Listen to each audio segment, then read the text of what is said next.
Quand on s'inscrit à une formation, à un cours professionnel ou à une formation continue, on pense souvent qu'apprendre, c'est avant tout écouter, mémoriser et réussir un examen.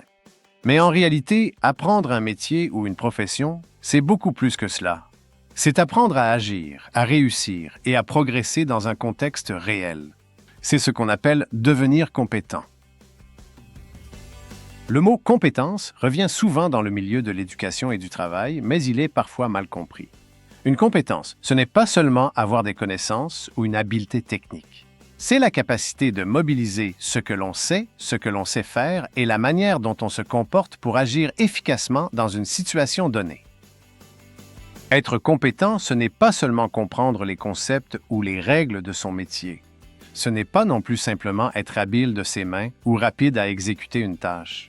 C'est être capable de combiner les 3 dimensions fondamentales de l'apprentissage, le savoir, le savoir-faire et le savoir-être. Le savoir, c'est ce que l'on apprend dans les cours, dans les livres, dans la théorie. C'est la base des connaissances qui nous permet de comprendre les principes de notre métier. Le savoir-faire, c'est la capacité de transformer ces connaissances en actions concrètes, en gestes précis, en techniques maîtrisées. Et le savoir-être, c'est l'attitude, la posture professionnelle, la manière d'agir avec respect, empathie et jugement dans nos interactions humaines. Dans n'importe quel domaine, ces 3 savoirs se complètent. Un mécanicien doit connaître le fonctionnement d'un moteur, savoir le réparer, mais aussi être capable d'écouter son client et d'expliquer clairement son travail. Une infirmière doit connaître les protocoles de soins, les appliquer avec rigueur, mais aussi rassurer, communiquer et collaborer avec l'équipe. Un chef d'équipe doit savoir planifier, exécuter et inspirer confiance autour de lui. La compétence, c'est cette rencontre entre la tête, les mains et le cœur. Apprendre un métier, ce n'est donc pas seulement apprendre des notions.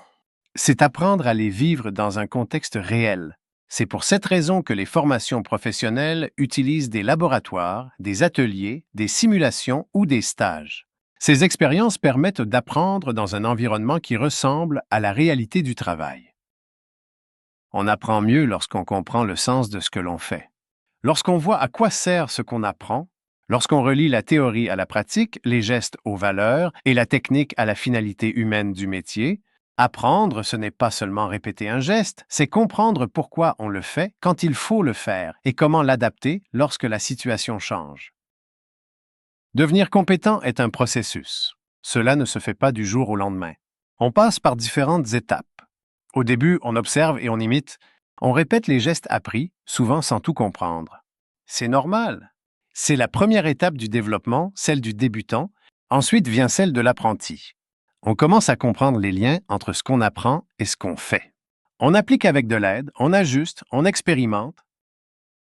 Puis vient l'étape de l'autonomie. On devient capable d'agir seul, de juger la qualité de son travail, de corriger ses erreurs.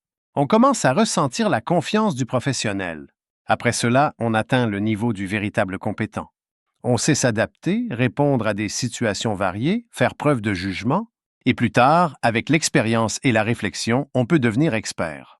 L'expert est celui ou celle qui innove, qui forme les autres, qui trouve des solutions dans les situations nouvelles ou incertaines. Être compétent, c'est donc savoir s'adapter. Être expert, c'est savoir innover. Et peu importe le domaine, ce chemin reste le même. Il commence par l'imitation, passe par la compréhension, puis par l'autonomie, jusqu'à la maîtrise et l'innovation. Mais pour que cette progression soit possible, il faut comprendre le rôle de chacun dans l'apprentissage. Dans toute situation d'enseignement, il y a 3 pôles, l'enseignant, l'étudiant et la matière. L'enseignant joue le rôle de guide. Il prépare le terrain, partage ses connaissances, aide à réfléchir. L'étudiant, de son côté, ne doit pas seulement attendre de recevoir les réponses. Il doit se les approprier, chercher, questionner, expérimenter. Et entre les deux, il y a la matière, le contenu, le métier, les savoirs à découvrir. C'est dans la relation entre ces 3 pôles que l'apprentissage devient vivant. Un enseignant peut montrer le chemin, mais c'est l'étudiant qui doit marcher. L'apprentissage n'est pas un transfert d'informations, c'est un processus d'appropriation. Apprendre à devenir compétent, c'est donc apprendre à être autonome, à réfléchir, à se remettre en question. C'est accepter que l'erreur fait partie du processus, que la maîtrise vient avec la pratique et que la progression ne s'arrête jamais. Parce qu'au fond, la compétence ne se limite pas à une période de formation ou à un diplôme. Elle évolue tout au long de la vie. Chaque expérience, chaque projet, chaque défi professionnel est une occasion d'approfondir sa compétence. Être compétent, c'est continuer à apprendre même quand personne ne nous évalue.